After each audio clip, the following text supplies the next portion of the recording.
industries. Today, creative industries have been seen more and more increasingly important to the economic well-being proponents, suggesting that human creativity is the ultimate economic source. Nowadays, people are trying to find a decent job or a decent business, one of which is the creative industry. But what is the creative industry? Creative industry is described as business with creativity at their heart. It refers to a range of economic activities which are concerned with the generation or exploitation of knowledge and information. In creative industry, your investment is only your creativity, whereas you can hone your skills while generating some income. And here are the different sectors of the creative industry.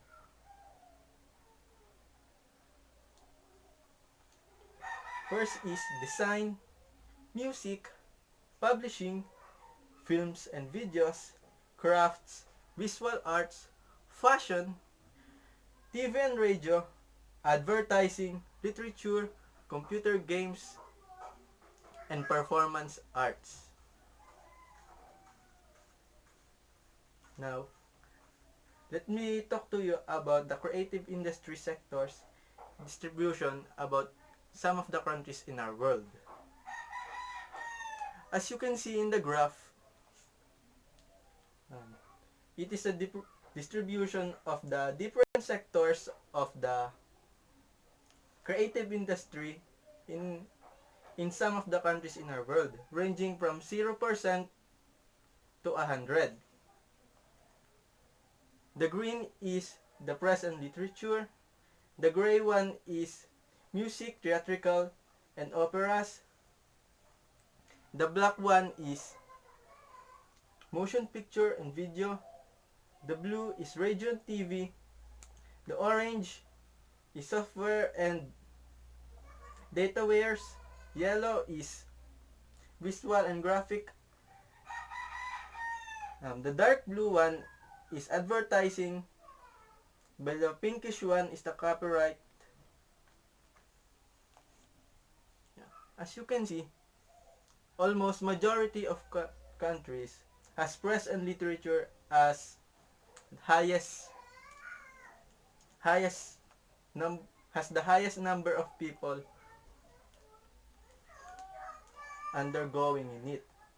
And then, let me talk to you about the contribution of the creative industry in the global gross development product.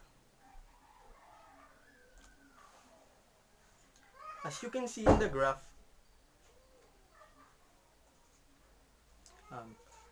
the creative industry contributes from 6% up to 10% of the whole gross development product of a country. The smallest is 6% coming from Brunei, and the highest is 10 point something percent in the USA. This means that creative industry has relatively high contribution towards the gross development product.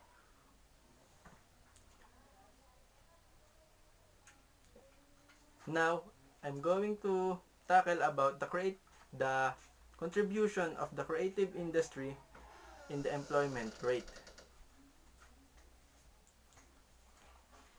As you can see in the graph, creative industry contributes from 2% up to 13% of the employment rate in every country. This means that creative industry is a great factor towards employment rates. So, however, whatever creative industry role interests you, and whatever your motivations are, having knowledge about your intellectual property is crucial. In the creative industry, you should know what is your intellectual property rights. But first, what is intellectual property? Intellectual property, or IP, refers to creations of the mind, such as inventions, literary and artistic works, designs and symbols and names, and images used in the commerce. The creators of those works can protect them and control their use. Uh, Copyright, design rights, patents, and registered trademarks are all recognized ways for creatives to secure their rights. Now, intellectual property are the rights that protect inventors and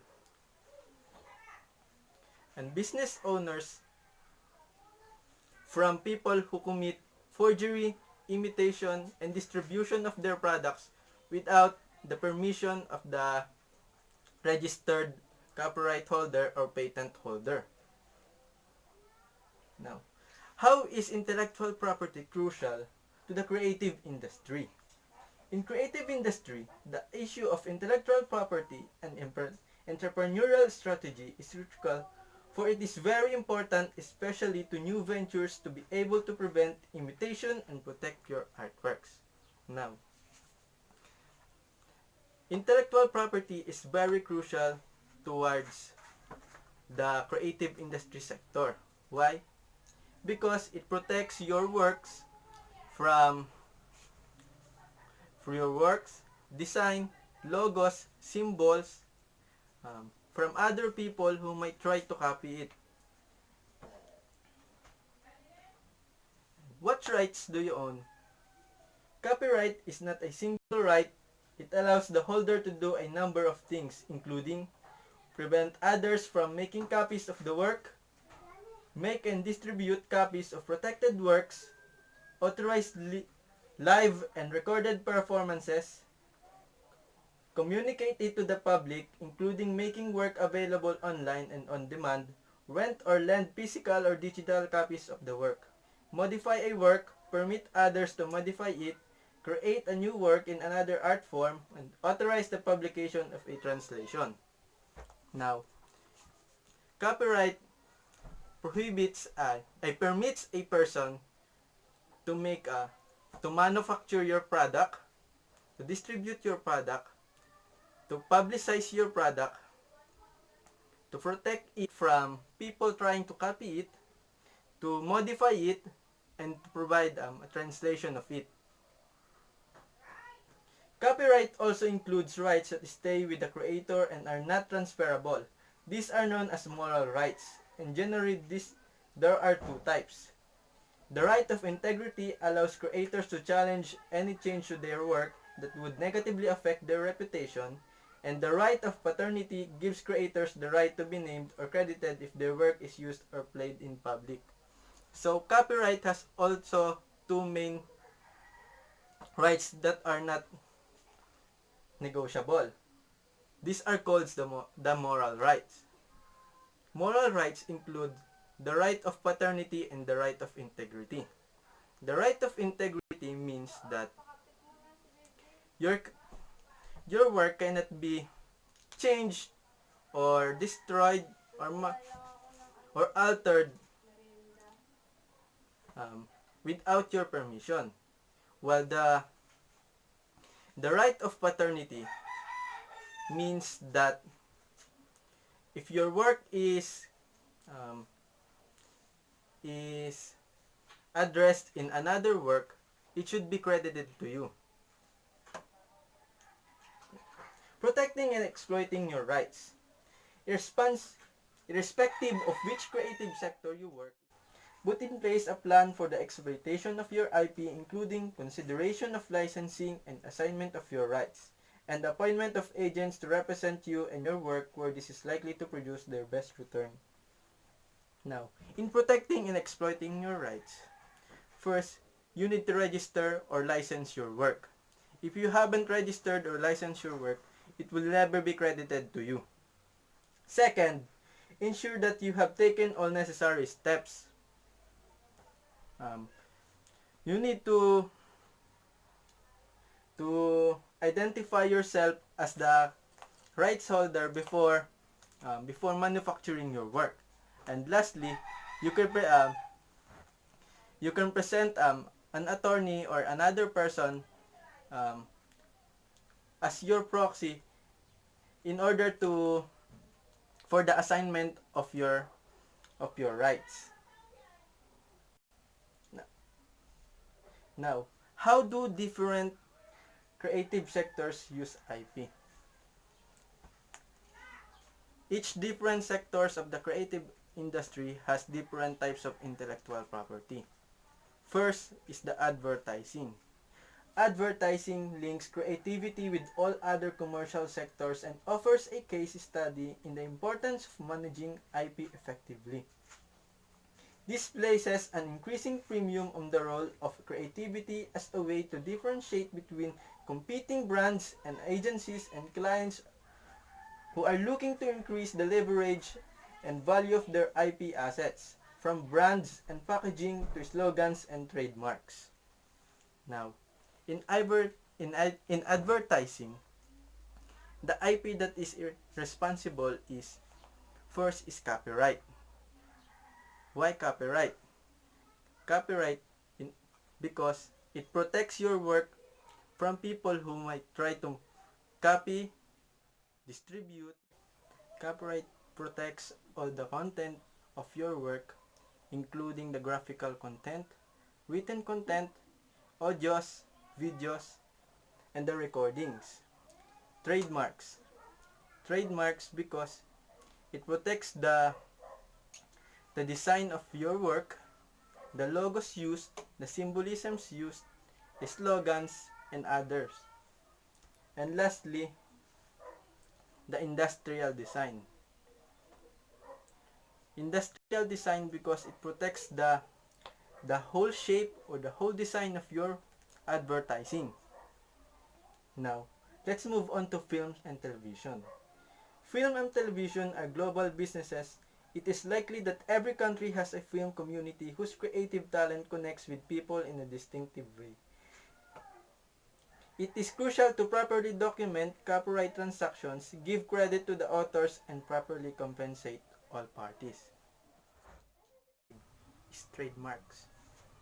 Trademarks because it protects your logos, product slogans, symbols used, and also copyright in order to protect your work from distribution, marketing, and illegal manufacturing of your commercial work.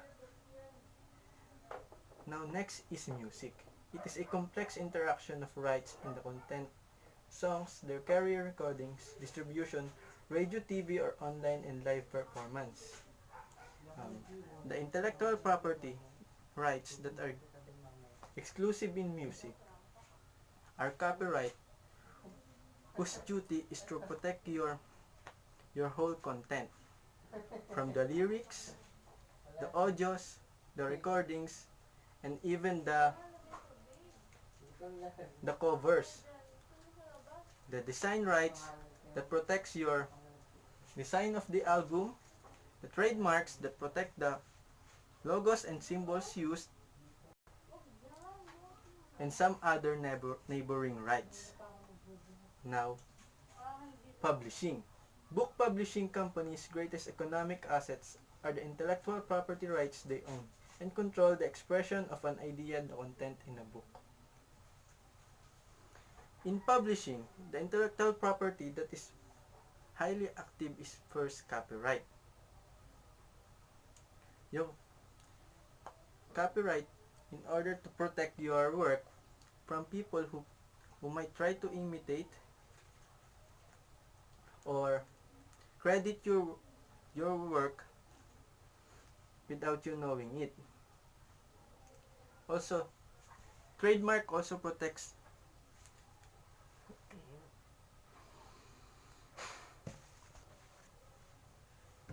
in publishing. Copyright protects you from people who might try to manufacture, copy, and marketize your work without the consent of the copyright holder.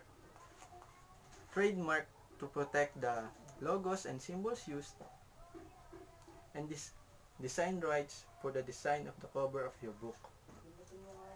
Now, lastly, in video games, the expense and complexity of video game production, particularly in the console market, is reflected in a lot of work for the hire for artists and technologists.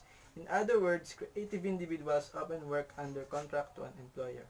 The need to protect trade secrets is often reflected in clauses in the contract of employment that also assign to the employer the copyright in original literary and artistic work carried out under that agreement.